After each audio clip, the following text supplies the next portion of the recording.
नमस्कार, सत श्री अकाल दोस्तों। आपका फिर से स्वागत है एक नए सेशन में।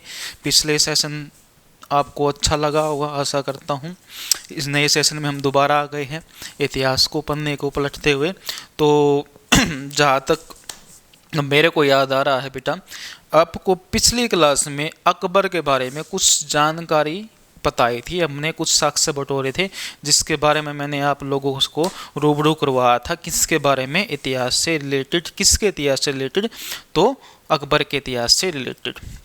तो अब हम थोड़ा आगे चलते हैं और आगे किसके बारे में पढ़ना? अकबर के बारे में ही कुछ जानकारी रहती है हमारी अकबर के बारे में पढ़नी। तो उसके बारे में हम जानकारी देंगे आप लोगों को, तो थोड़ा ध्यान से सुनना है और नोट्स प्रॉपर तरीके से तैयार करने हैं। देखो तो चलते हैं। अपना बेटा मुगल साम्राज्य चल रहा था, मुगल एम्पायर। मुगल एम्पायर डेट आप भली भांति जानते हो, 1526 एडी से लेकर बेटा कब तक चली थी डेट बेटा? तो याद है था 1707 एडी तक, औरंगजेब की डेथ तक। मुगल साम्राज्य, मुगल एम्पायर ये। तो हुमायूं पढ़ चुके थे हम, बाबर हुमायूं दोनों पढ़ चुके थे। उसके बाद हम किस पे आ गए हैं? अकबर पे आ रहे हैं। तो अकबर मैंने बता दिया था कुछ हद तक आप लोगों को, अकबर के बारे में बताया था। तो अकबर का कार्यकाल की बात करें तो बेटा 1556 एडी से लेकर कब तक चला अकबर? 1605 एडी तक किसका कार्यकाल रहा? अकबर का। अब मैंने ये बताया था आप लोगों को, अकबर शासक बनने के बाद कुछ काम करवाए, उदारवादी काम करवाए। किसके संपर्क में आने के बाद? तो अलकाबाई के संपर्क में आया, जो बारमल की लड़की थी, जो एक हिंदू लड़की थी, हिंदू महिला से इसने शादी करी थी। और उसे शादी करने के बाद कुछ हिंदुओं के लिए इसने कदम उठाए, उदारवादी कदम, जिसमें सती प्रथा थी बेटा, जजिया कर था, तीर्थ यात्रा कर था, और क्या थे बेटा, दास प्रथा जैसी कुरीतियों को खत्म करने का प्रयास किया गया। किसके द्वारा? अकबर के द्वारा। इनको बैन कर दिया गया उस समय में। किसकी मदद से? अलकाबाई के द्वारा कहे जाने पर। किसको? अकबर ने। तो अब हुआ क्या, ये कदम उठाने के बाद इसने मनसबदारी प्रथा चलाई। उसमें सबसे बड़ा मनसब किसको बनाया गया? तो आपको बताया था किसको? मानसिंह को। और मानसिंह कौन था बेटा? तो भतीजा था। किसका भतीजा था? अलकाबाई का। बुआ लगती थी कौन? अलकाबाई किसकी? मानसिंह की। अब उसके बाद क्या होता है? 1572 में एडी में, 1572 में अकबर के द्वारा गुजरात अभियान शुरू किया जाता, गुजरात मिशन में स्टार्ट किया जाता है। तो उसमें अकबर विजय प्राप्त होता है, विजय प्राप्त हो जाती है अकबर को।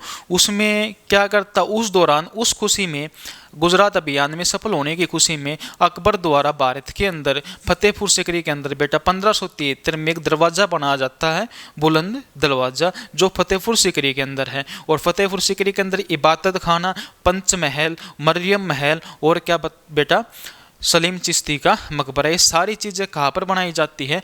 तो आप लोगों को भली भांति रूबरू हो चुके इन चीज़ों से। तो कहाँ पर? फतेहपुर सीकरी के अंदर है। किसके द्वारा बनवाई गई बेटा ये? तो अकबर के द्वारा। अब उसके बाद का इतिहास देखते हैं हम, अकबर ने क्या किया, कैसे किया। देखो तो इसके बाद बेटा अकबर ने भारत के अंदर 3 फोर्ट्स बिल्ड करे, बनवाए बेटा, 3 किले बनवाए। एग्जाम में पूछेगा कौन कौन से किले हैं बेटा, तो आप भली भांति रूबरू हो चुके हो। ठीक है, पहला किला है जिसको रेड फोर्ट कहा जाता है, रेड फोर्ट आगरा वाला। ठीक है, लाल किला कौन से वाला बेटा? आगरा वाला। बेटा लाल किला 2 है भारत के अंदर, याद रखना। एक दिल्ली के अंदर है। अगर दिल्ली के लाल किले की बात कर रहे हैं हम, तो वो शाहजहां ने बनवाया था। और अगर हम आगरा की बात कर रहे हैं तो वो किसके द्वारा बनवाया गया था? तो अकबर द्वारा। उसके बाद बेटा दूसरा किला आता है जिसका नाम है इलाहाबाद का किला, इलाहाबाद फोर्ट। इलाहाबाद किला। इसको आप भली भांति जानते हो। ये किला कहाँ पर है? तो यूपी के अंदर प्रयागराज, यानी कि जिसे फिलहाल प्रयागराज के नाम से जाना जाता है, जिसको पहले इलाहाबाद कहा जाता था। इलाहाबाद नाम भी किसने रखा था? ये कहा जाता है इतिहास में कि अकबर के कार्यकाल में ही इसका नाम क्या पड़ा था? इलाहाबाद पड़ा था। किसका बेटा? तो प्रयागराज का। तो इलाहाबाद का किला भी किसने बनवाया? अकबर ने। फिर इसके बाद आता है बेटा तीसरा किला, जिसका नाम है लाहौर फोर्ट। लाहौर का किला। लाहौर का किला भी किसने बनवाया बेटा? फिलहाल पाकिस्तान के अंदर ही है। तो किसके द्वारा बनवाया गया? अकबर के द्वारा। इसके बाद बेटा भारत के अंदर मुस्लिम सत्ता को खत्म करने के लिए भारत के अंदर एक शासक था, जिसका नाम क्या था बेटा? महाराणा प्रताप था। जो क्या कर रहा था बेटा? सिसोदिया वंश को चला रहा था महाराणा प्रताप। और महाराणा प्रताप के साथ टक्कर होती है किसकी? अकबर की। इतिहास में कहा जाता है कि महाराणा प्रताप मुस्लिम सत्ता को जड़ से उखाड़ने के लिए प्रयास करता रहा, लेकिन इतिहास में कहा जाता है 18 जून 1576 में एक युद्ध लड़ा जाता है, जिसे बैटल ऑफ हल्दी घाटी कहा जाता है बेटा, यानी कि हल्दी घाटी का युद्ध। हल्दी घाटी का युद्ध किस किस के बीच में लड़ा गया बेटा? ये तो ये दो शासकों के बीच में लड़ा गया था। एक तरफ था बेटा कौन? महाराणा प्रताप। महाराणा प्रताप। और दूसरी तरफ कौन था बेटा? तो दूसरी तरफ कौन था बेटा? अकबर। लेकिन बेटा अकबर कभी भी महाराणा प्रताप के सामने नहीं आया था। इतिहास में कहा जाता है कि अकबर कभी भी युद्ध के मैदान पे नहीं आया था। और अकबर की तरफ से नेतृत्व किसने किया था सेना का? तो मैंने अभी बताया था, तो मान सिंह ने किया था, क्योंकि मान सिंह सबसे बड़ा मनसब था और सेना का सेनापति भी था, और साथ ही क्या था? नवरत्नों में से एक रत्न भी था। तो इतिहासकार ये कहते हैं कि इस युद्ध में अकबर का नेतृत्व करते समय मानसिंह की विजय हुई थी और महाराणा प्रताप हार गया था। लेकिन इस युद्ध में थोड़ी कंट्रोवर्सी रही है। इस युद्ध में थोड़ी कंट्रोवर्सी रही है। क्यों रही है? कि अभी रिसेंटली 2022 के अंदर कुछ बदलाव किए जाने की मांग की गई है सरकार द्वारा, कि जनवरी 2022 में ये निर्णय लिया गया है कि पहले क्या पढ़ा जाता था वनडे एग्जाम के अंदर कि इस युद्ध में कौन जीता था बेटा? अकबर जीता था और महाराणा प्रताप हारा था। लेकिन अब अपडेटेड ये बता रहे हैं एनसीईआरटी के अकॉर्डिंग, 2022 के अकॉर्डिंग, अभी चेंज तो नहीं हुआ एनसीईआरटी में, क्योंकि एनसीईआरटी 2008 में छपी है, उसके बाद उसमें कोई बदलाव नहीं हुआ है। लेकिन यह कहा जाने लग रहा है कि भाई अकबर की जगह महाराणा प्रताप जीता था। अकबर की क्या हुई थी? विजयी नहीं हो पाया था। कौन? अकबर। क्योंकि इस युद्ध का कोई नतीजा नहीं निकला था बेटा। ये युद्ध क्या रहा था? न्यूट्रल रहा था। इसमें कोई नतीजा नहीं निकला था। ना तो ये मान सकते कि महाराणा प्रताप आ रहा था, ना ये मान सकते कि अकबर जीता था।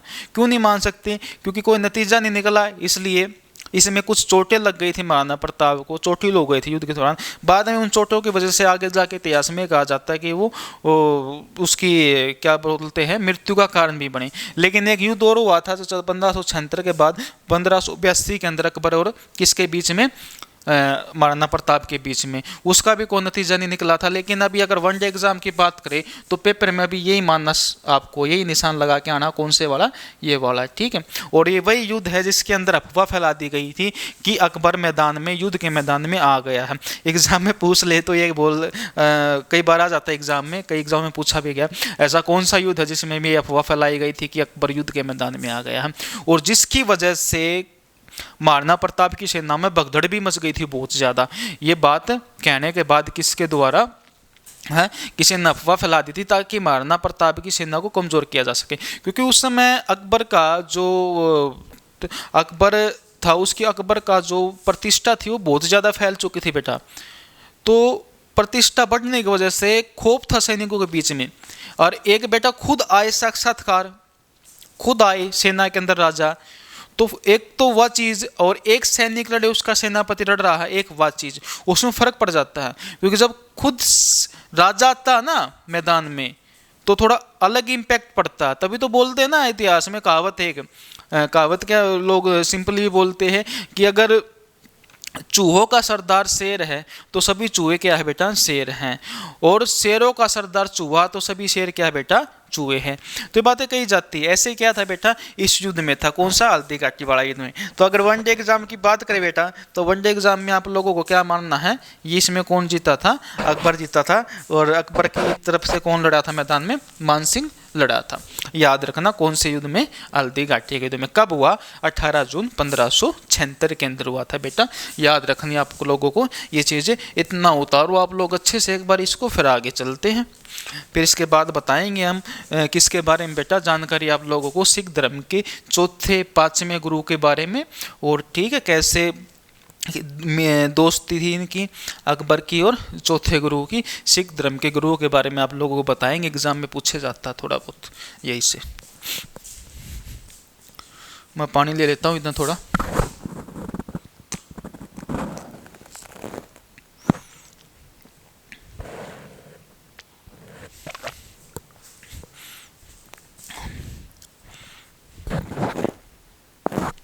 देखो बेटा, आगे साफ कर देता हूँ।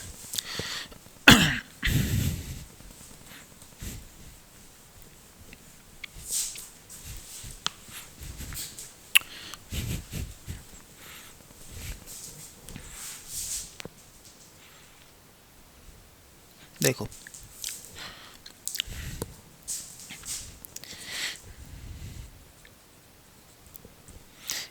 एक मित्र थे किसके, अकबर के, जिनका क्या नाम था, रामदास। क्या नाम था बेटा, रामदास। और बेटा ये सिख धर्म के चौथे गुरु थे, fourth Guru of Sikh religious, fourth गुरु थे बेटा। कौन से धर्म के, तो सिख धर्म के चौथे गुरु थे। इतिहास में बेटा देखा जाए तो सिख धर्म में 10 गुरु माने जाते हैं। कितने गुरु माने जाते हैं, 10 गुरु माने जाते हैं।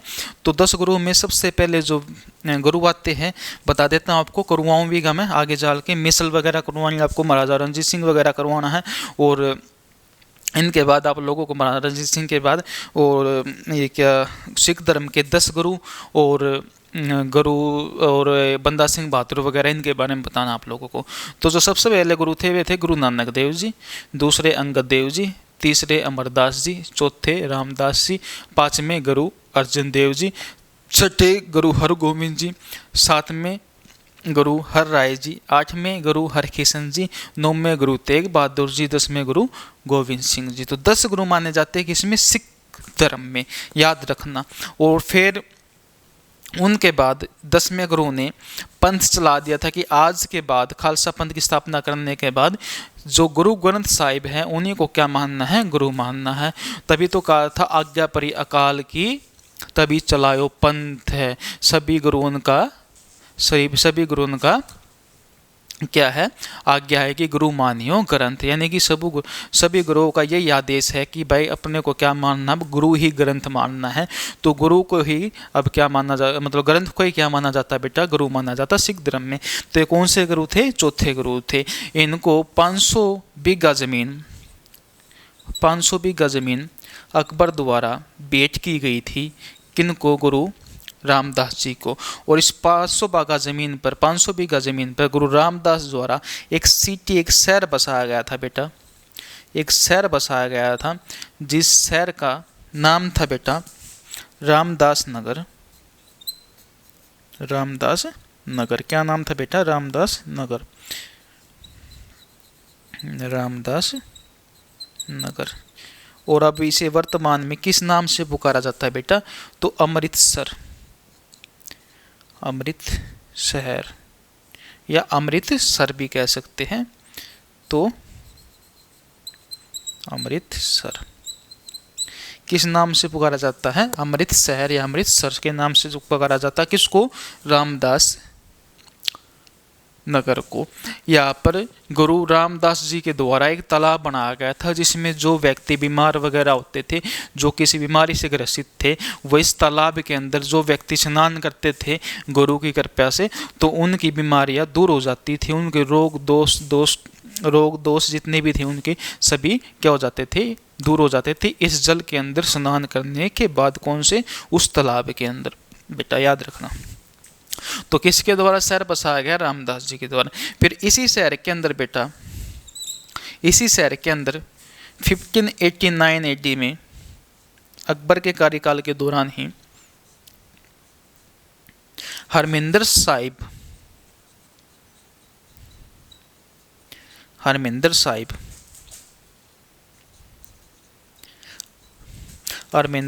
गुरुद्वारा की बेटा नींव रखी गई। क्या रखी गई बेटा? नींव रखी गई। कब? 1589 के अंदर। और बेटा इसका निर्माण कार्य शुरू किसके द्वारा करवाया गया? याद रखना, इसका निर्माण किसके द्वारा शुरू करवाया गया था? तो सिख धर्म के 5वें गुरु अर्जन देव जी के द्वारा। गुरु अर्जन देव जी के द्वारा क्या करवाया गया था बेटा? निर्माण करवाया गया था। किसका निर्माण शुरू करवाया गया था? गुरु हरमिंदर साहिब गुरुद्वारा का। कौन से गुरु थे? 5th गुरु थे। कौन से धर्म के बेटा? सिख धर्म के। और हरमिंदर साहिब को फिलहाल गोल्डन टेम्पल के नाम से पुकारा जाता है। किस नाम से बेटा? Golden temple. गोल्डन टेम्पल, स्वर्ण मंदिर।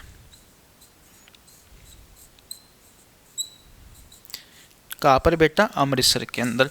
अब निर्माण किसके द्वारा करवाया गया? गुरु अर्जन देव जी के द्वारा। अब एग्जाम में पूछेगा क्या बेटा, इसकी नींव किसके द्वारा रखी गई थी? तो एक मुस्लिम व्यक्ति थे जिनका नाम था बेटा हजरत मियाँ मीर। तो इनकी नींव पूछ ले आप लोगों से, तो नींव की बात करें तो नींव याद रखना, तो किसने लिखी? हजरत मियाँ मीर के द्वारा नींव रखी गई थी। किसकी बेटा? हरमिंदर साहिब गुरुद्वारा की। हजरत मियाँ मीर के द्वारा नींव रखी गई। किसकी? तो हरमिंदर साहिब गुरुद्वारा की। अब नींव रखने के बाद गुरुद्वारा बन के तैयार हो जाता है बेटा। उसके बाद एग्जाम में ये पूछा जाता है, जो सोने की परत चढ़ाई गई किसके ऊपर? गोल्डन टेम्पल के ऊपर, यानी कि हरमिंदर साहिब के ऊपर, तो वो किसके द्वारा चलाई गई थी? तो गोल्डन प्लेटिंग की बात करें तो याद रखना, गोल्डन प्लेटिंग की बात करें, स्वर्ण परत की बात करें तो किसके द्वारा चढ़ाई गई थी? तो महाराजा रणजीत सिंह के द्वारा चढ़ाई गई थी। महाराजा रणजीत सिंह।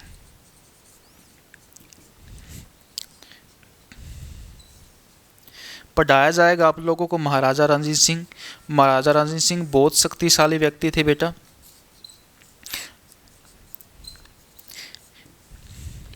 नादिर शाह के पोते शाह सूजा ने इन्हीं को कोहिनूर हीरा गिफ्ट में दिया था, तोहफे के रूप में दिया था। क्योंकि नादिर शाह जब भारत आया था शाहजहाँ के मुगल कार्यकाल के दौरान, मोहम्मद शाह रंगीला के दौरान, तो नादिर शाह ने जब 1739 में भारत के अंदर आक्रमण किया था बेटा, तो उस समय वो भारत से मयूर सिंहासन उठा के ले गया था, जो संगमरमर का बनाया गया था मयूर सिंहासन। किसके द्वारा? शाहजहाँ के द्वारा। और उसके ऊपर कोहिनूर हीरा जड़ा हुआ था। तो कोहिनूर हीरा किसके पास चला गया? नादिर शाह उसको लूट के ले गया। ठीक है, तो ले जाने के बाद जब भारत के अंदर आक्रमण के उद्देश्य से उसका पोता आया शाह सूजा, तो आ गया, लेकिन वो जब वापस जा रहा था, कुछ इनपुट नहीं निकला उसका यहाँ पर, तो वो वापस जा रहा था अपने घर, तो रास्ते में सिंधु नदी के अंदर उसकी तोपें गिर गई थी। जाते वक्त सिंधु नदी के अंदर उसकी तोपें पानी के अंदर गिर गई, नदी के अंदर। तो महाराजा रणजीत सिंह ने उसकी तोपें निकलवा के वापस भेज दी थी।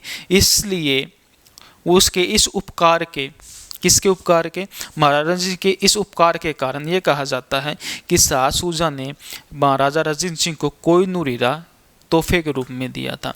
और फिर बाद में जो उत्तराधिकारी हुए महाराजा रणजीत सिंह के, उनके उत्तराधिकारी ने किन को वेट किया था? महारानी विक्टोरिया को। जो महाराजा रणजीत सिंह के उत्तराधिकारी थे वे थे महाराजा दलीप सिंह, जो 1848 में आंग्ला सिख युद्ध में हारने की वजह से उन्हें शिक्षा ग्रहण करने के लिए कहाँ भेजा गया था बेटा?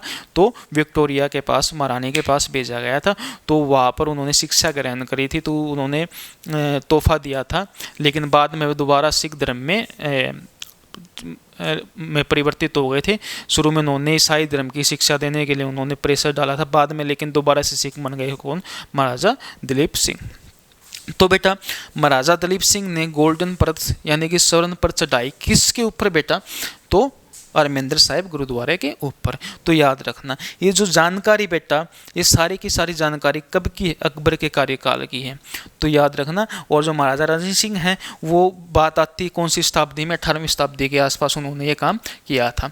अब ये क्या है? हरमिंदर गुरु रामदास जी के बारे में, अर्जन देव जी के बारे में बताया है। क्योंकि जो सिख धर्म के जो गुरु हुए हैं ना बेटा, तो उनके समकालीन चीज़ें पूछी जाती। समकालीन यानी कि अब मुगल पढ़ रहे हैं तो कौन से मुगल के समकालीन कौन से गुरु थे? जैसे बाबर के समकालीन कौन से गुरु माने जाते हैं इतिहास में? तो गुरु नानक देव जी थे। ठीक है, फिर हुमायूं आ गया, फिर हुमायूं के बाद कौन? अकबर आ गया, अकबर के बाद जहांगीर, जहांगीर के बाद कौन? शाहजहां। इनके समकालीन गुरुओं को माना जाता है कि क्या विशेष रोल रहा सिख धर्म की इन गुरुओं का। तो आप लोगों को बेसिकली ये चीज़ें याद करनी जरूरी है, क्योंकि एग्जाम वाला पूछता है ये चीज़ें। और ये बेसिक चीज़ें आज के टाइम पे चीज़ें नॉर्मली हो चुकी है। अभी तो वो और छानबीन करके अंदर घुस रहा है क्वेश्चनों के इनकी। लेकिन मैं अभी आपके एक बार बेस तैयार कर रहा हूँ, आगे डिटेल में चलेंगे हम। आगे जो अटके दोबारा जो स्टार्ट करेंगे ना, अगला जो अभी बैच बनेगा उस बैच के प्रॉपर बैच के अंदर, उसके अंदर मैं आपको इतनी डिटेल के अंदर लेके जाऊंगा जहाँ पर क्वेश्चन अभी बनाने स्टार्ट कर रहा है, ताकि वहाँ तक आपके क्वेश्चन आ रहे हैं तो उसके और नीचे जाके मैं आप लोगों को जानकारी दे सकूं, ताकि आगे जितने भी एडवांस क्वेश्चन आए इस टॉपिक से रिलेटेड, इतिहास से रिलेटेड, आप लोगों को दिक्कत ना हो। और मैं ये चाहता हूं कि भाई ज़्यादा से ज़्यादा क्वेश्चन आपके क्या हो, ठीक हो। तो ये क्या थी बेटा? जानकारी थी। अभी मैं इसको एक बार साफ कर देता हूँ, एक बार उतार लो इसको अच्छे से, फिर आगे चलते हैं थोड़ा।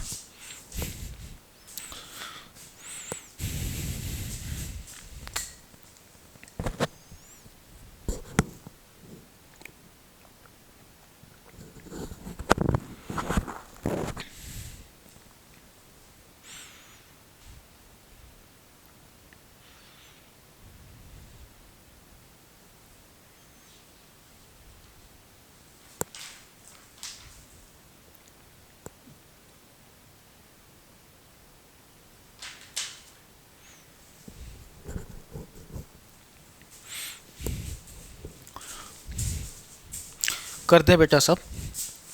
देखो आगे चलते हैं।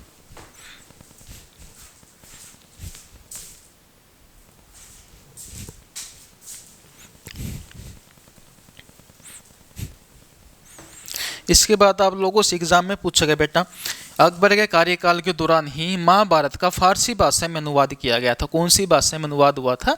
फारसी भाषा में, पर्शियन में क्या किया गया था? ट्रांसलेशन किया गया था। महाभारत। तो महाभारत का ट्रांसलेट किया गया था बेटा, इसको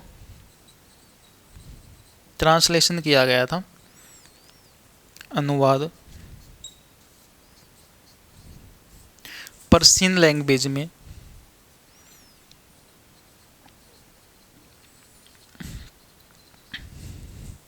फारसी भाषा में, और फारसी भाषा में अनुवाद करके इसका नाम लिखा था बेटा रजनामा। क्या रखा था बेटा? रजनामा नाम रखा था। एग्जाम में पूछा जाएगा रजनामा, ठीक है बेटा। रजनामा जो पुस्तक, जो महाभारत का फारसी में अनुवाद है, इसका अनुवाद किस व्यक्ति द्वारा किया गया था? तो याद रखना बेटा, अब्दुल कादिर बदियूनी। अब्दुल कादिर बदियूनी।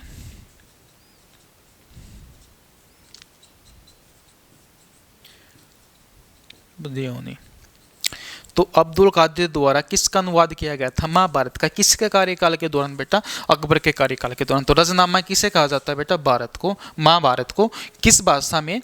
तो फारसी यानी कि पर्शियन लैंग्वेज में क्या बोला गया इसको? तो रजनामा बोला गया। वो महाभारत के कई नाम है बेटा, जैसे महाभारत को जय संहिता के नाम से पुकारा जाता है, आरंभ में इसे जय संहिता के नाम से पुकारा जाता था, लेकिन बाद में इसके अंदर 1.25 लाख के आसपास श्लोक होने की वजह से इसे महाभारत का दर्जा दे दिया गया। सबसे बड़ा ग्रंथ, सबसे बड़ा काव्य बोला जाता है महाभारत को। सबसे बड़ा महाकाव्य किसको बोला जाता है? महाभारत को। तो महाभारत का अनुवाद किया गया किसके कार्यकाल में? अकबर के कार्यकाल में। उसके बाद बेटा 1582 के अंदर अकबर द्वारा दीन ए, एक सेकंड स्पेस नहीं है यार यहाँ पर, इधर कर देता हूँ थोड़ा। 1582 में दीन ए इलाही चलाया। दीन ए इलाही धर्म चलाया गया किसके द्वारा? किसके द्वारा? तो अकबर के द्वारा। और उसको सबसे पहले अपनाने वाला व्यक्ति कौन था बेटा? बीरबल था। बीरबल ने इसने सबसे पहले अपनाया था। बीरबल एक किसान था बेटा, जिसे महेशदास के नाम से जाना जाता था, लेकिन अकबर के कार्यकाल के दौरान बेटा इसे बीरबल कहा जाने लगा था। इसे बीरबल कहते थे। अकबर के कार्यकाल में 9 रत्नों में से एक रत्न कौन था? बीरबल था। तो दीन ए दलाई भाईचारा का धर्म था कि हिंदू मुस्लिम सभी क्या? भाई भाई। तो सभी धर्मों को क्या कहा थी? समान व्यवस्था दी गई थी। किसके तहत? दीन ए दलाई धर्म के तहत सबों को क्या माना गया था? समान माना गया था। तो इसको अपनाने वाला व्यक्ति, पहला व्यक्ति कौन था? बीरबल था। फिर अबू फजल वगैरह और ये अन्य व्यक्ति थे। फिर 1583 के अंदर बेटा अकबर के द्वारा ही इलाही संवत चलाया गया। इलाही संवत चलाया गया और 1583 में ही इलाही कॉइन्स चलाया गया बेटा। इलाही सिक्का चलाया गया किसके द्वारा बेटा? याद रखना, तो अकबर के द्वारा। तो इलाही संवत और इलाही कॉइन्स किसके द्वारा चलाए गए? दोनों तो अकबर के द्वारा। और दीन ए इलाही धर्म कब? 1582 के अंदर। उतारो इतना, फिर साफ करते हैं, आगे चलते हैं। स्पेस कम है बोर्ड के अंदर।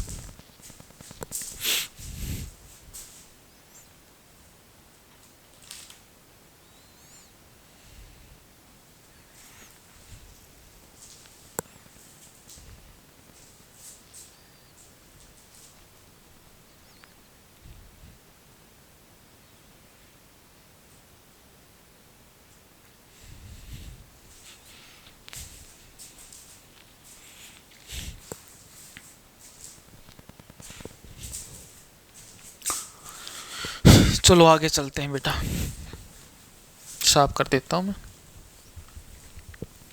देखो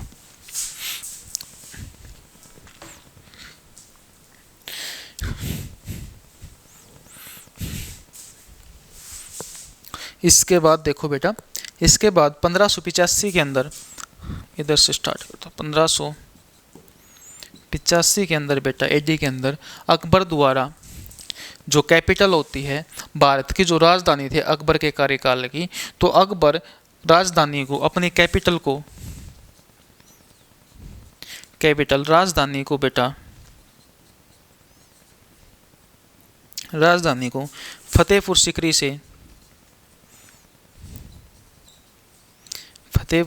से आगरा ले जाता है बेटा।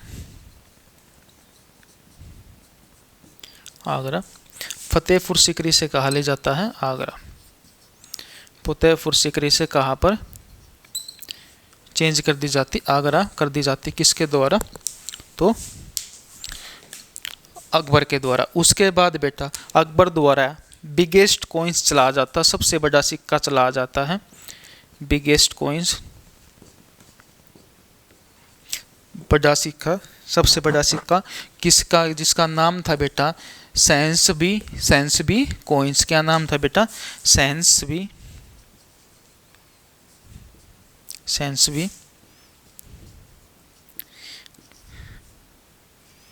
कॉइन्स, सिक्का। तो किसके द्वारा चलवाया गया? ये अकबर के द्वारा। एग्जाम में पूछे गए सेंस भी कॉइन्स किसके द्वारा चलाया गया? अकबर के द्वारा चलाया गया। और फिर क्या होता है बेटा, जो सलीम था उसका जो चीफ इंस्ट्रक्टर था, जो उसको ज्ञान वगैरह जो मतलब उसको जानकारी देता था, उसका नाम था बेटा अब्दुल रहीम खान, जो अकबर के 9 रत्नों में से एक था।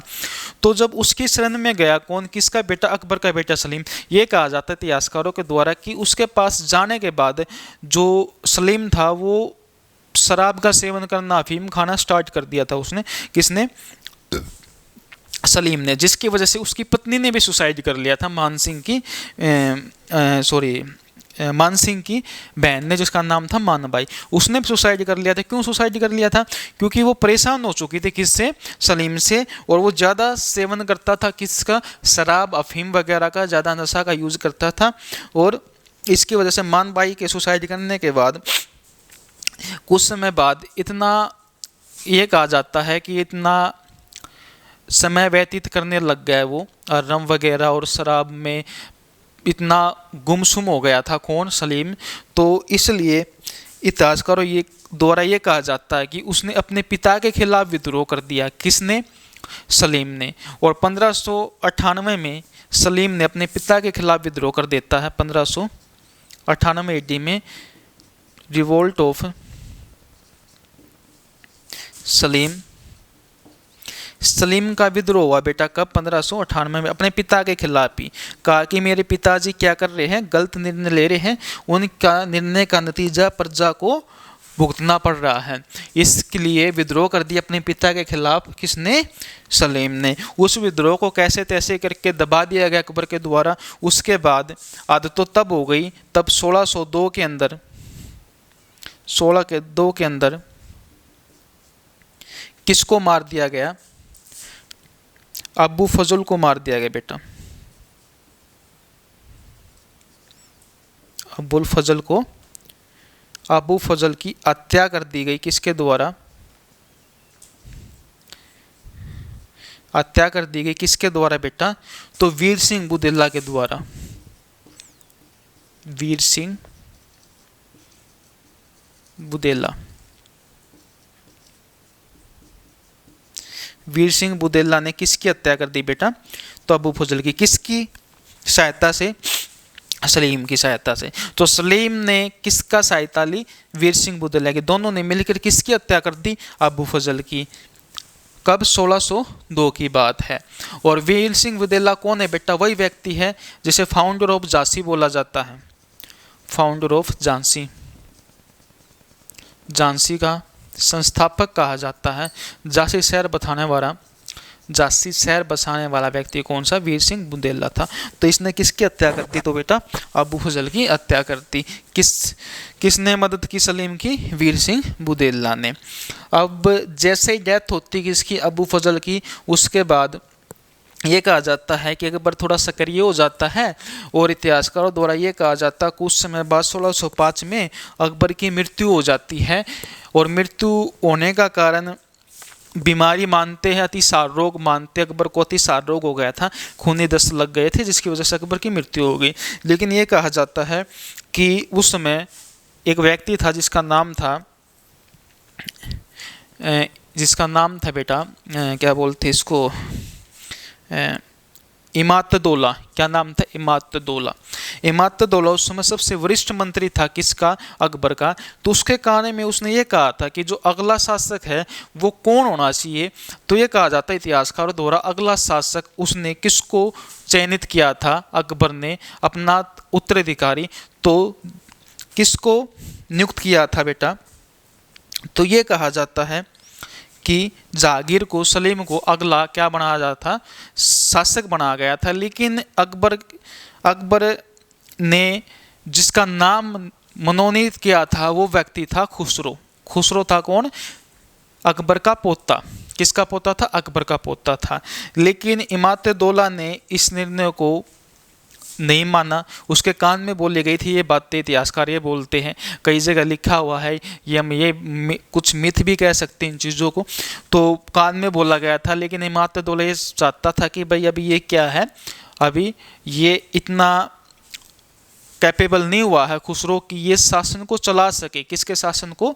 अकबर के शासन को। इसलिए उसने सलीम को उत्तराधिकारी घोषित कर दिया और उत्तराधिकारी सलीम को बनाया गया और जहांगीर की उपाधि लेके कौन शासक बना? भारत का अगला सम्राट, अगला शासक मुगल साम्राज्य का तो जहांगीर बना।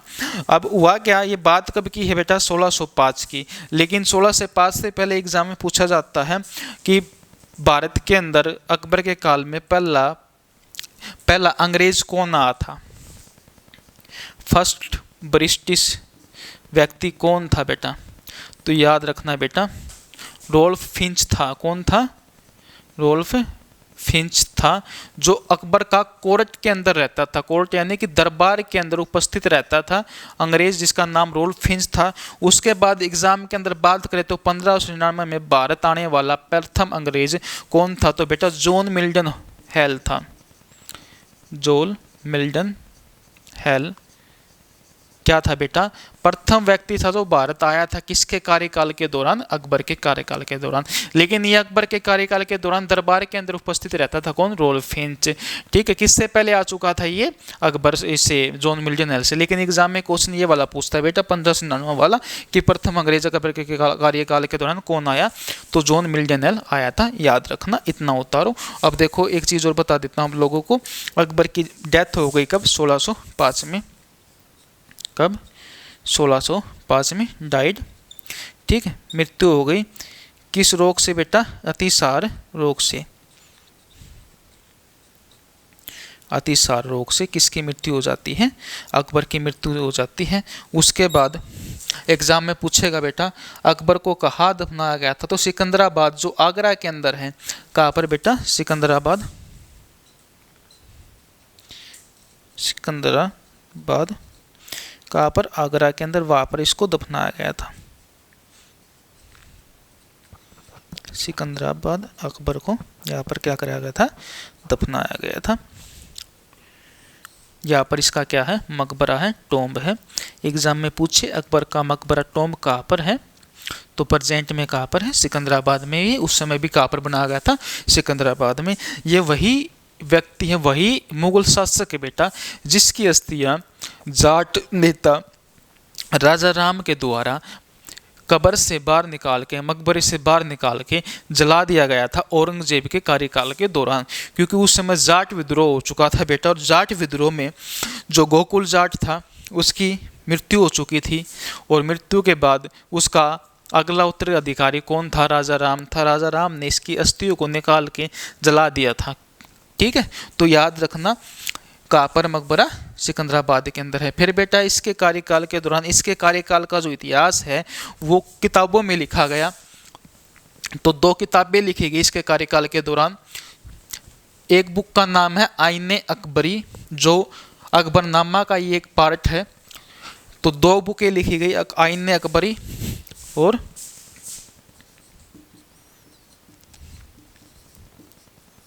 आईने अकबरी।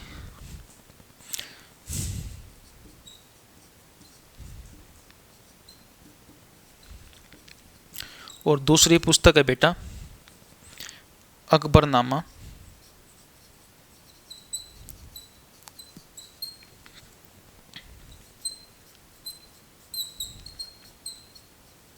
अगर दोनों बुकों के राइटर की बात करें तो एक ही व्यक्ति बेटा अबुल फजल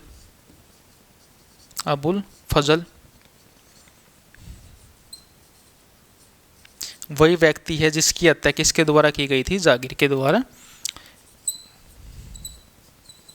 तो कौन है बेटा? अबुल फजल। याद रखना 2 बुकें हैं, किसके कार्यकाल के दौरान लिखी गई थी? अकबर के कार्यकाल के दौरान लिखी गई थी। अब बात करने वाले हैं हम अकबर के नवरत्नों की, 9 जेम्स ऑफ अकबर। अकबर के कार्यकाल के दौरान बेटा 9 रत्न यानी कि नवरत्न कहा जाता जिन्हें, वे उपस्थित थे, जो अकबर को सूझबूझ से फैसला सुनाते थे, सूझबूझ से निर्णय लेने में सहायता करते थे। लेकिन नवरत्नों की बात करें इतिहास में तो अकबर से पहले एक व्यक्ति है, भारत के इतिहास का सम्राट है, जिसको नवरत्न रखने का सबसे पहला पद प्राप्त है। वो व्यक्ति है बेटा गुप्त वंश का शासक, जिसका नाम था बेटा क्या नाम था, विक्रमादित्य द्वितीय। तो उसको इतिहास में ये कहा जाता है कि उसके कार्यकाल में उसके नवरत्न रखने के साक्ष्य प्राप्त होते हैं। उसके कार्यकाल में नवरत्न होते थे, जिनमें कालिदास, शपनक, शंकु, वराह, मीर, ये व्यक्ति क्या थे बेटा, बेताल भट्ट। नवरत्न थे किसके, विक्रमादित्य द्वितीय के। तो सबसे पहले नवरत्न किसके कार्यकाल में थे, तो याद रखना कौन था प्रथम व्यक्ति, तो प्रथम व्यक्ति था जिसका नाम था, क्या नाम था बेटा, अभी बताया, तो विक्रमादित्य द्वितीय, जिसे चंद्रगुप्त द्वितीय भी कहा जाता, समुद्रगुप्त का दूसरा पुत्र, पहला पुत्र रामगुप्त। तो याद रखना उसी के कार्यकाल में भारत में एक चीनी यात्री आया था, फाहियान। अब देखो यहाँ पर, तो नवरत्न लिखो, 9 जेम्स नवरत्न किसके बेटा, अकबर के। तो पहले नंबर पर लिखो मानसिंह सेनापति, दूसरे नंबर पर लिखो फेजी, तीसरे नंबर पर लिखो टोडरमल, चौथे नंबर पर लिखो तानसेन। तानसेन का वास्तविक नाम पूछे तो रामतनु पांडे बेटा, पूछ लेता कई बार एग्जाम में, रामतनु पांडे। तो किसका वास्तविक नाम है, तो तानसेन का। पांचवा कौन था, मुल्ला दो प्याजा, मुल्ला दो प्याजा, ये वरिष्ठ व्यक्ति था, सबसे वरिष्ठ व्यक्ति कौन, मुल्ला दो प्याजा। छठा था फकीर अजीउद्दीन, फकीर अजीउद्दीन।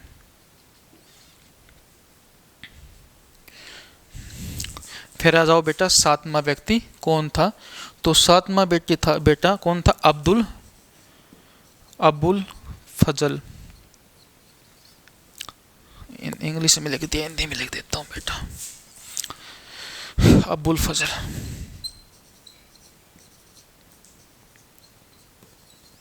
फिर आता आठवां व्यक्ति अब्दुल रहीम खाने खाना बेटा, अब्दुल रहीम, मार्कर खाली हो गया बेटा, अब्दुल रहीम खाने खाना, खाने खाना, बैरम खां का पुत्र। नौमा कौन है बेटा, बीरबल। तो ये नवरत्न थे बेटा किसके कार्यकाल के दौरान, अकबर के कार्यकाल के दौरान। तो याद रखना आप लोगों को, ठीक है।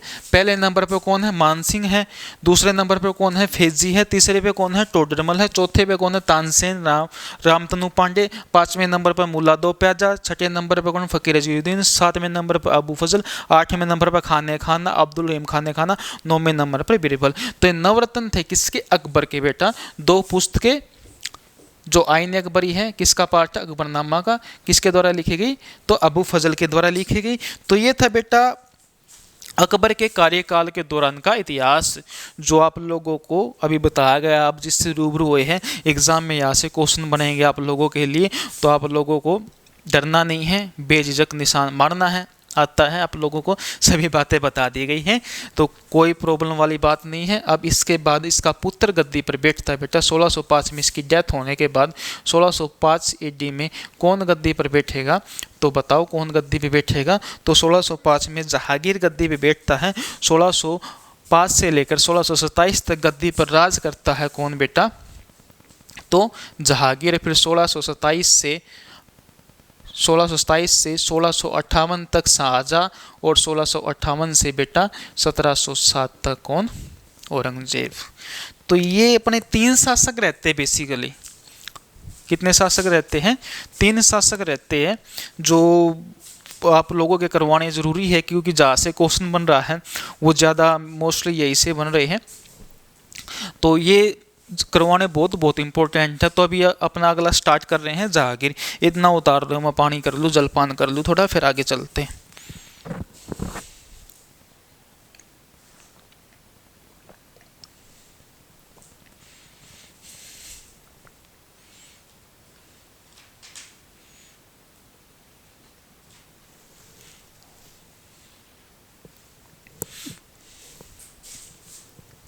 कर दें भाई साहब जवानों, कर देते हैं।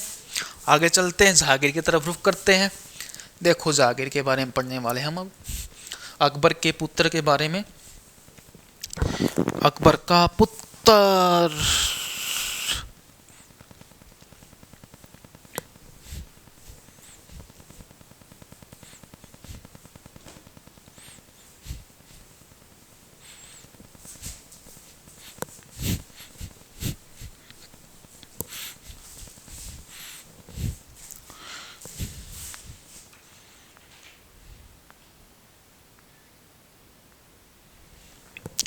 देखो बेटा, जहांगीर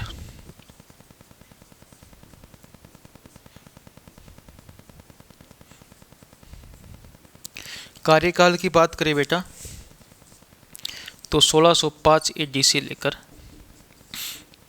1627 AD तक कौन शासक रहा? तो जहांगीर रहा। सबसे पहले बर्थ की जानकारी मैंने पहले भी दे चुका हूँ आप लोगों को। जन्म कहाँ हुआ था इसका? तो 1569 AD के अंदर बेटा इसका जन्म फतेहपुर सीकरी में हुआ था।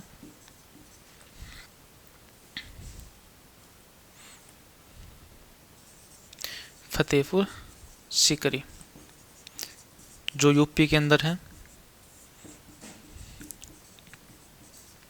ठीक है। इसके बाद बेटा इसके बचपन का नाम की बात करें, चाइल्डहुड नेम की बात करें, चाइल्डहुड नेम, बचपन का नाम क्या था बेटा? तो बचपन का नाम मैंने आप लोगों को बताया था, सलीम था बेटा, सलीम। मैं इंक डाल लेता हूँ एक बार, मार्कर में इंक खत्म हो गई।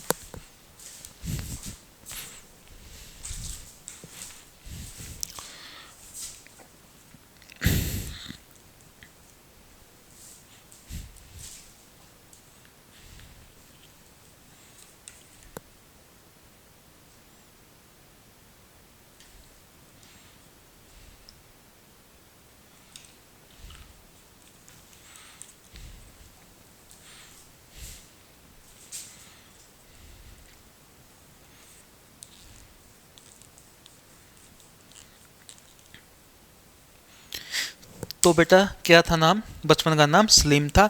और इसका चीफ इंस्ट्रक्टर था वो कौन था व्यक्ति बेटा? तो अब्दुल रहीम खान खाना था। उसके बाद इसने ज्ञान की प्राप्ति करी थी। हाँ बेटा एक चीज़ और लिख लेना, हाँ मैंने शायद बोली थी आपको क्लास में। तो जो अकबर का कार्यकाल था वो कब से कब तक था? तो 1500 कब से स्टार्ट हुआ? 1556 से 1605 तक अकबर रहा। अकबर के कार्यकाल को क्या बोला जाता है? Golden periods of Hindi literature,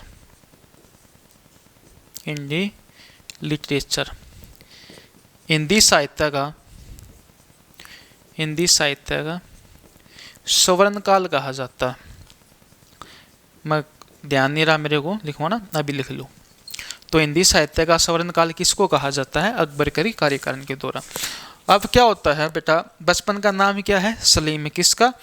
Jahangir का। और जहांगीर का भी लिख लो, जहांगीर के कार्यकाल को बोला जाता है बेटा गोल्डन पीरियड ऑफ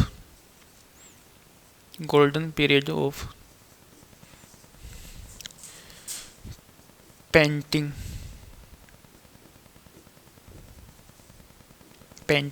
यानी कि बेटा चित्रकला का स्वर्ण युग, चित्रकला का स्वर्ण युग किसे कहा जाता है? किस काल को बोला जाता है बेटा? तो जहांगीर के कार्यकाल के दौरान। इतिहास में ये कहा जाता है कि जहांगीर इतना बड़ा चित्रकार था, अगर कोई भी व्यक्ति चित्र बना देता था तो ये देख के ये बता देता था कि भाई ये चित्र किस व्यक्ति द्वारा बनाया गया है, इस चित्र को बनाने में कितने व्यक्तियों का योगदान है। अगर किसी व्यक्ति ने उस फोटो का या उस चित्रकला का अलग अलग पार्ट बनाया है, अलग अलग भाग बनाया है, तो देख के ये बता देता था कि वे आँख उस चित्रकार द्वारा बनाई गई है, हाथ उस व्यक्ति द्वारा बनाए गए हैं, पैर उसके द्वारा बनाए गए हैं, फेस उस व्यक्ति द्वारा बनाया गया है। ये कला थी किसके पास में? तो जहांगीर के पास में। तो अब अकबर के कार्यकाल में हिंदी का विकास हुआ, इसके कार्यकाल में चित्रकला का विकास हुआ, याद रखना। दोनों को क्या बोला जाता है? स्वर्ण काल बोला जाता है। तो अब हुआ क्या बेटा, जहांगीर के शासनकाल के दौरान, मैंने अभी बताया था बचपन का नाम सलीम है, इसकी पहली शादी की बात करें तो 1588 के अंदर हुई थी मानबाई के साथ में। किसके साथ में बेटा? मानबाई के साथ में। किसके साथ हुई? मानबाई के साथ में। 1588 के अंदर इसकी शादी हुई। अब मानबाई से शादी होने के बाद इसे एक पुत्र की प्राप्ति हुई बेटा, एक पुत्र की प्राप्ति हुई जिसका नाम था बेटा खुसरो। क्या नाम था? खुसरो। कई इतिहासकार ये भी बोलते बेटा खुसरो का पालन पोषण अकबर की पहली बीवी रुकैया बेगम ने किया था। किसने किया था? रुकैया बेगम ने किया था। कई इतिहास में ये जानकारी हमें प्राप्त होती है। किसके बारे में? जहांगीर के बारे में। ठीक है, तो खुसरो पैदा हुआ। उसके बाद इसकी दूसरी शादी किससे हुई बेटा? तो दूसरी शादी मैंने अभी बताया था किससे हुई दूसरी शादी इसकी। तो दूसरी शादी बेटा जगत गोसाई, जिसे वास्तविक रूप से जोधाबाई का नाम दिया जाता है, उसके साथ इसकी दूसरी शादी होती है। कब? 1590 के अंदर, 90 ईडी के अंदर, जिसका नाम क्या है बेटा? जगत गोसाई। जगत गोसाई।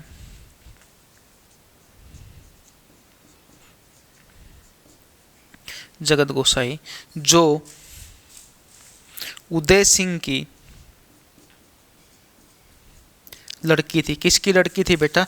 राजस्थान के एक राजा थे उदय सिंह, उनकी पुत्री थी, और जिसका नाम क्या था बेटा? जोधाबाई भी कहते थे। इसका दूसरा नाम क्या था बेटा? इसी को इतिहास में जोधाबाई के नाम से ही पुकारा जाता। जोधाबाई। जो वास्तविक जोधा थी बेटा वो ये थी।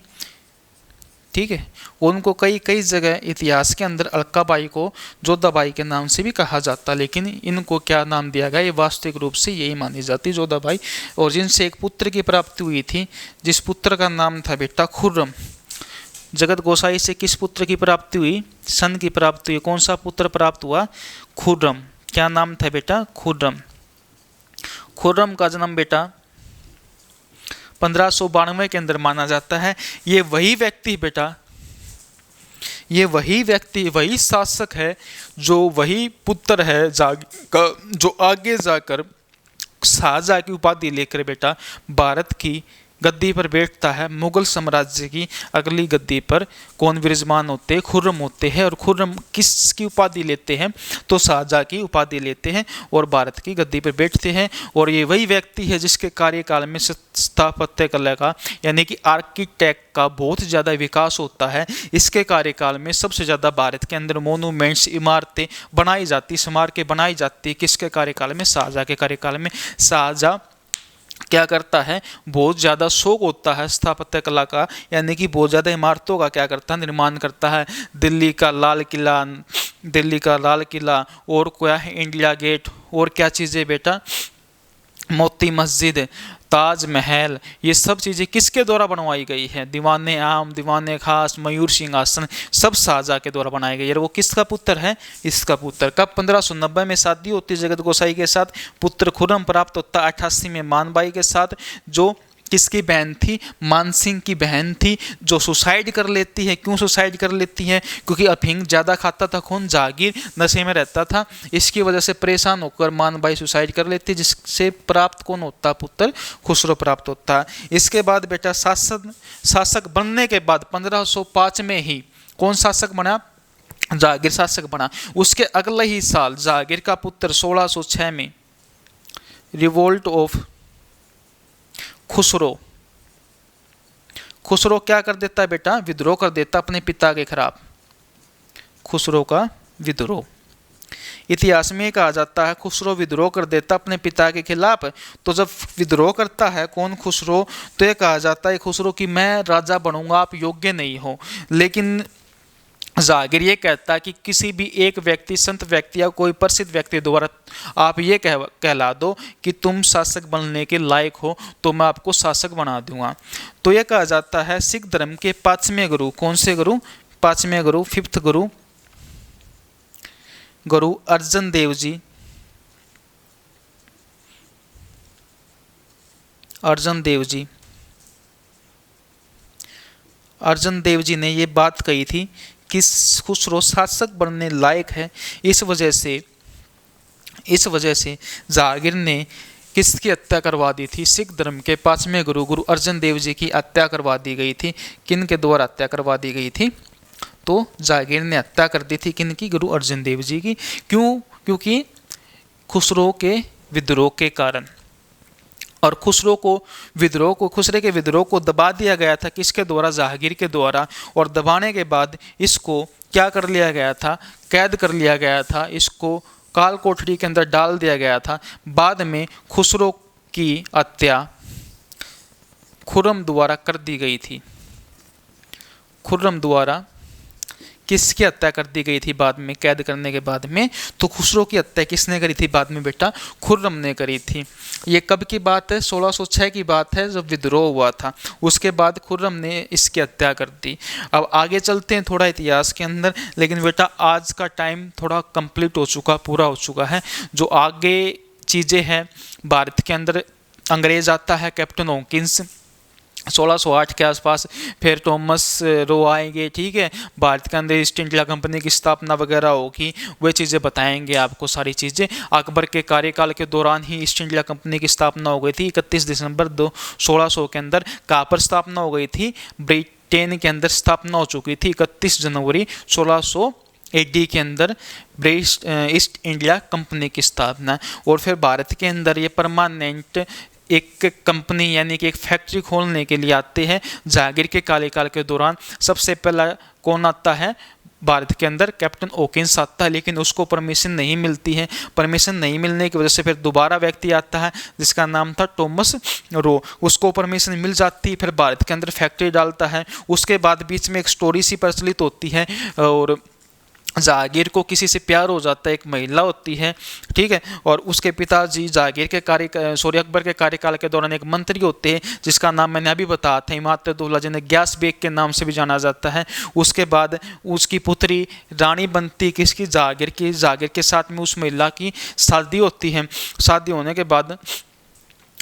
जाने के बाद जो आगे का जो सिनेरियो है, अपना जो आगे का इतिहास है, वो अगली क्लास में कंटिन्यू करेंगे। मैंने आपको मोटा मोटा रिकैप दे दिया है ताकि आने वाले मतलब अगली क्लास में जो अगला सेशन में जो करवाने वाला हूँ मैं, उसको आप अच्छे से तैयार कर सको, अच्छे से पढ़ सको। तो बेटा आज के लिए भारत के इतिहास में मुगल साम्राज्य में इतना ही पढ़ना है आप लोगों को, इतना ही प्रॉपर तरीके से तैयार करना है। और जो पढ़ेंगे बेटा वो अगली क्लास में पढ़ेंगे। तो अच्छे से पढ़ना, अच्छे से पढ़ाई करो, अपने माता पिता का नाम रोशन करो। एक अच्छी सी बात बता देता हूँ, जीवन में याद रखना कि कहते हैं कि गंगा में नहाया हुआ हर कोई पवित्र नहीं होता। गंगा में नहाया हुआ हर कोई पवित्र नहीं होता है, और जिम्मेदारियों से भागने वाला हर कोई बुद्ध नहीं होता। तो बेटा जिम्मेदारियों से भागने वाला हर कोई बुद्ध नहीं होता। तो हर एक चीज़ समय के अकॉर्डिंग करनी चाहिए, जो समय मांगता है उसके अनुसार उसके ऊपर काम करो बेटा, ताकि जीवन में सफल बन सको आप। क्योंकि जीवन की सफलता की एक ही इकाई है, वो क्या है बेटा? मेहनत। क्योंकि हर एक सफलता का रास्ता मेहनत से होकर जाता है। अगर आप मेहनत नहीं करोगे तो सफलता आपको प्राप्त नहीं होगी, क्योंकि जीवन में सैक्रिफाइस, त्याग बहुत ज़रूरी है। सैक्रिफाइस नहीं करोगे, त्याग नहीं करोगे आप लोग, तो आपको कोई भी चीज़ प्राप्त नहीं होगी। आसानी से प्राप्त भी हो जाएगी आपको चीज़ कोई, तो उसकी आपके पास वैल्यू नहीं होगी, उस वस्तु का आपके पास में कोई मूल्य नहीं है। इसलिए मेहनत करो, अच्छे बनो, अपने ऊपर काम करो, अपने आप को निखारो, पढ़ाई करो। कोई भी समस्या आती है अपने टीचरों से बात करो, अपने गुरुजनों से बात करो, क्योंकि आपके जीवन में दो सबसे बड़े मार्गदर्शक होते हैं जो आपको समय समय पर क्या करते हैं? निर्देशन देते हैं। आपको क्या दिखाते हैं? आईना दिखाते हैं। पहले अपने गुरु होते हैं माता पिता, जो आपको समय समय पर आपका पालन पोषण आपको क्या कर रहे हैं? आपकी हेल्प कर रहे हैं, मदद कर रहे हैं। आपके हर रास्ते पर आपके पास खड़े मिल रहे हैं, हर मोड़ पे आपके साथ आपके माता पिताजी खड़े हैं। ऐसे ही गुरु, दो व्यक्तियों का अहम योगदान है। पहले नंबर पर माता पिता, दूसरे नंबर पर गुरु। इन दोनों व्यक्तियों की सहायता से आप अपनी ऊंचाइयों तक जा सकते हो, पीक पॉइंट पे जा सकते हो जहाँ तक आपकी जाने की इच्छा है। तो बेटा आज के लिए इतना ही। अगला सेशन में हम किस पे बात करने वाले हैं? भारत के अगले इतिहास में। तो बेटा आज की बात यहीं पर समाप्त करते हैं। थैंक यू, सत श्री अकाल।